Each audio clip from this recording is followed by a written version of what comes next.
Welcome to China Truths. Today we will bring you the following stories. China impersonating Americans to influence 2024 elections. Justice Department proposes rules to block data transfers to China, Russia, Iran. Now, let's dive into the details. China Truths. China impersonating Americans to influence 2024 elections. China is deploying thousands of fake social media profiles to influence the outcome of the 2024 U.S. presidential election. Harlan Report appeared to be a startup news program like many others. Its bio on TikTok promised to make American media great again. No opinions, just facts, it stated.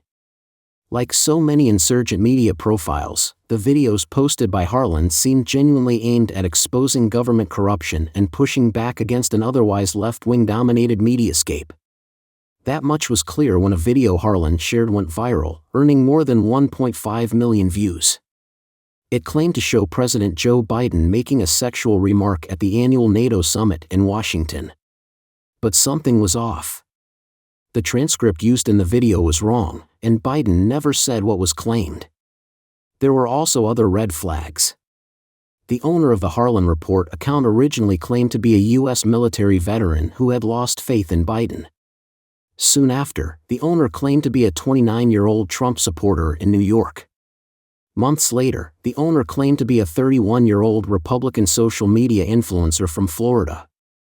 Then the account's handle was changed to Harlan_RNC, insinuating an official link to the Republican Party. But Harlan was neither a legitimate news source nor run by an American citizen. According to the findings of a report released last month by Graphica, a social network analysis company, Harlan Report was one of thousands of accounts linked to the world's largest online influence operation. That operation, dubbed Spamouflage, is a state-backed campaign from China with links to Chinese law enforcement. Unlike the Harlan Report, most of Spamouflage's efforts are not focused on targeting American conservatives but on amplifying existing criticisms toward American society and government at large. There are other accounts that create similar content but tailored for Democrats and others that aim to anger and polarize independents, further disenfranchising them from the political process altogether. Some have impersonated American anti-war activists, sharing memes calling former President Donald Trump a fraud and showing him in an orange prison uniform. Others question the legitimacy of Biden's presidency. What makes the Harlan Report persona unique is its success in finding a following and its pioneering role in targeting a niche audience the same way any advertiser would. Now, security leaders are concerned that China will learn from its successes and continue to deploy Harlan-type social media profiles. It is an issue that the Congressional Select Committee on Strategic Competition with the CCP is aware of and is now pressuring social media companies to take more seriously. It's no surprise the CCP is now using fraudulent social media accounts to target our upcoming elections, Committee Chair Representative John Molinar, a Republican from Michigan, said in a statement shared with the Epoch Times. We encourage social media companies to expose the CCP's propaganda campaign and take action against CCP bots that are trying to deceive Americans. Foreign attempts to influence U.S. elections are nothing new, but their increasing stridency and varying levels of success are. China, Iran, and Russia are all currently engaged in influence operations aiming to interfere in the 2024 elections, according to a report published in August by cybersecurity company Recorded Future. That report found that Chinese state-backed actors are amplifying content highlighting polarizing domestic issues, including issues related to Black Lives Matter, school campus protests, and U.S. foreign policy toward Israel and Ukraine, to sow discord between Americans. Iranian-backed actors have targeted Trump's re-election campaign, attempting to gain access to its inner circle. Russian-backed influence operations have attempted to discredit the Democratic presidential ticket by spreading fabricated stories and images about Vice President Kamala Harris. The report found that Chinese influence operations, including Spamouflage, have historically failed to generate traction among American audiences but are now seeing sporadic breakthrough success with viral content. Those breakthroughs, in large part, are due to the increasing use of artificial intelligence, AI, and deepfakes, which the operators behind Spamouflage use to play on the likes and dislikes of a target audience. John Mills, who previously served as the Director of Cybersecurity Policy at the Defense Department, told the Epoch Times that China is using AI to sort and interpret user data to better exploit users' fears and desires. People don't understand the immense power of big data analytics, and the AI component that China has mastered and is using on an unbelievable scale, Mills said. They are delivering a data stream tailored and customized to that individual, knowing their likes, their dislikes, their trigger points.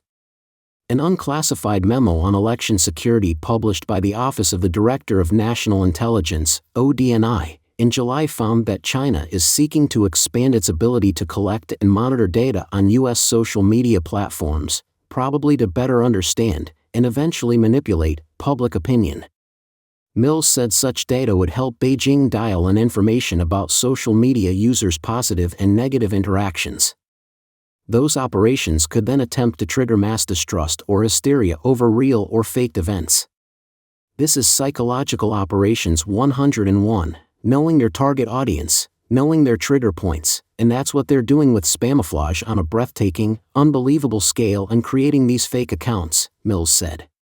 Last year, Meta, which first characterized Spamouflage as the world's largest online influence operation, stated that China created 4,800 fake social media accounts posing as Americans.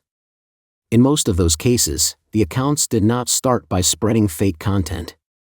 Instead, they reshared posts created by real politicians and media outlets from both liberal and conservative sources to build followings and amplify divisive content. As those followings grew, the profiles changed, both in who they claimed to be and in the type of content they delivered. Mills said the technique used to identify and exploit Americans was essentially a new iteration of the same type of profiling that big tech corporations have used for years to track consumer preferences. When I'm looking for a trailer hitch, online, that commercial for a trailer hitch follows me wherever I go, he said.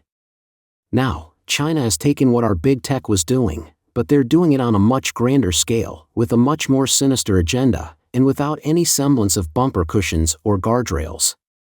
The Department of Homeland Security's 2025 Homeland Threat Assessment, published October 2, anticipated that foreign use of subversive tactics in an effort to stoke discord and undermine confidence in U.S. domestic institutions would increase. Recently, officials from the ODNI have delivered statements to the press to assert that Russian cyber actors are attempting to elect Trump and undermine Harris. Yet the ODNI's most recent election security fact sheet claims that China probably does not plan to influence the outcome of the U.S. election. Mills said he believes that China is trying to influence the election to ensure the election of a candidate who would be less effective at countering its quest for global hegemony. What is the Chinese agenda? I think, as opposed to the Russians, who just want to create hate and discontent writ large, it is election interference, he said. One of the ODNI's reports last year revealed that China was more willing to interfere in U.S. elections now than in previous cycles precisely because it did not believe that the Biden administration would retaliate. Just as interpretations of China's motives have remained murky, so have the various government agencies responsible for defending Americans from such operations, which have largely failed to provide any official guidance for how everyday Americans should identify and respond to such content. In April, Cybersecurity and Infrastructure Security Agency, CISA, Senior Advisor Kate Conley said the agency was ready to help stave off the threat of foreign influence operations, particularly in the 2024 election cycle. The elections process is the golden thread of American democracy, which is why our foreign adversaries deliberately target our elections infrastructure with their influence operations, Conley said in a statement. CISA is committed to doing its part to ensure these officials, and the American public, don't have to fight this battle alone.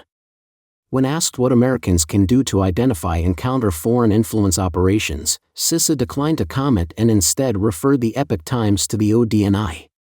The ODNI did not return multiple requests for comment on the matter.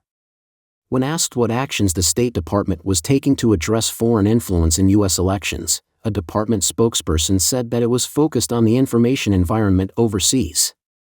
The Epoch Times has also requested comment from the Department of Homeland Security. CISA subsequently released a public service announcement to highlight efforts by foreign actors to spread disinformation in the lead-up to the 2024 U.S. general election with the goal of casting doubt on the integrity of the democratic process and sowing partisan discord. The notice, issued on October 18, encourages Americans to verify anything they see online and to seek out reliable sources including state and local government sources. Graphika, whose report does not offer any suggestions on identifying or countering the content examined, declined to comment. Recorded Future also did not return a request for comment. In a report published in September, however, the company suggested that the response to deepfakes should be left to the entities concerned about reputational damage, whom it encouraged to cooperate with fact-checkers, social media platforms, and media outlets. That's a real problem, given the increasing reach of foreign influence campaigns, which, according to the Recorded Future report, frequently aim to mislead the public and engage in electioneering. Similarly, according to research cited in the same report, most people cannot detect deepfakes and would benefit from guidance on the topic. According to research published in the Journal of Cybersecurity Education, Research and Practice, most people are simply unable to identify deepfake videos of people with whom they are unfamiliar, and nearly 30% of people are unable to distinguish deepfakes of people they are familiar with. Even if a person has identified a deepfake video for what it is, they may still be influenced by it, particularly if it promotes an extreme belief or action. Research published in the academic journal Computers and Human Behavior found that false information can have an effect on people's political beliefs, even after retraction.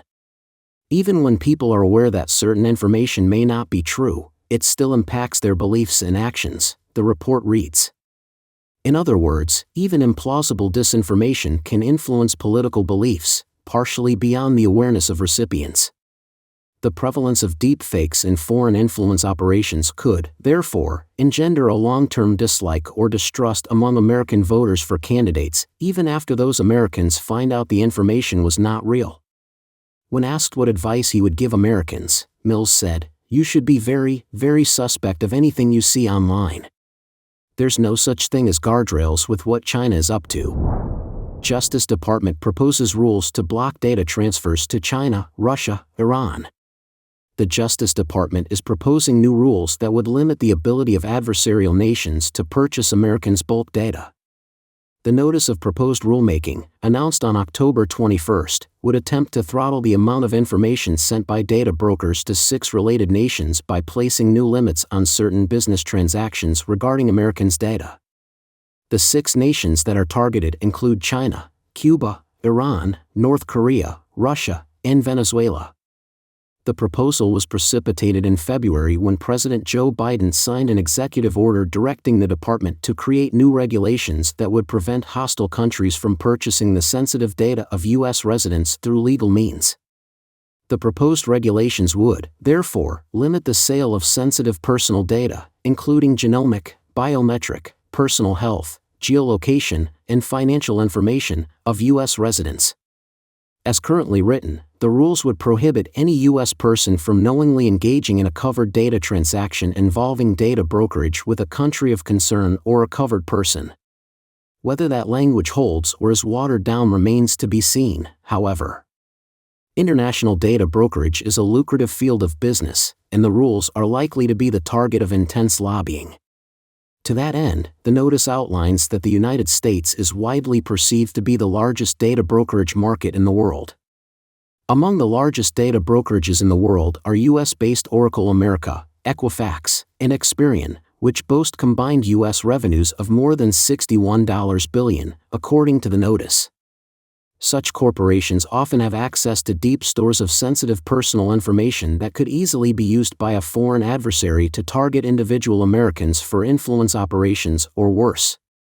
The document highlights the findings of one group of researchers from Notre Dame, who were offered access to thousands of records of military personnel and military veterans' data containing names, addresses, emails, phone numbers, military agency or branch, medical ailments, political affiliations, religion, gender, age, income, credit rating, and even details on children in the household. Data brokers often collect data regarding, for example, where the average person goes, where they shop, and what they search for online, the document adds. The proposed rules are the latest in a year-long struggle between Washington and Beijing over the unstemmed flow of data from the United States to China. Whereas Chinese corporations and governments benefit immeasurably from the data gleaned from Americans, Beijing has nationalized data as a strategic resource and implemented rules mandating that the Chinese Communist Party, CCP, have the final say over any and all data that could be exported. Monday's proposal for the first time gave more specific details about the types and amounts of data that cannot be transferred, including human genomic data on more than 100 Americans or personal health or financial data on more than 10,000 people. The proposal would also bar the transfer of precise geolocation data on more than 1,000 U.S. devices at a time. The rule would allow the Justice Department to enforce compliance both through criminal and civil penalties. That means that Chinese companies or those owned by Chinese parent companies, such as social media giant TikTok, could run afoul of the proposal if they transfer sensitive data from U.S. users to a Chinese parent company.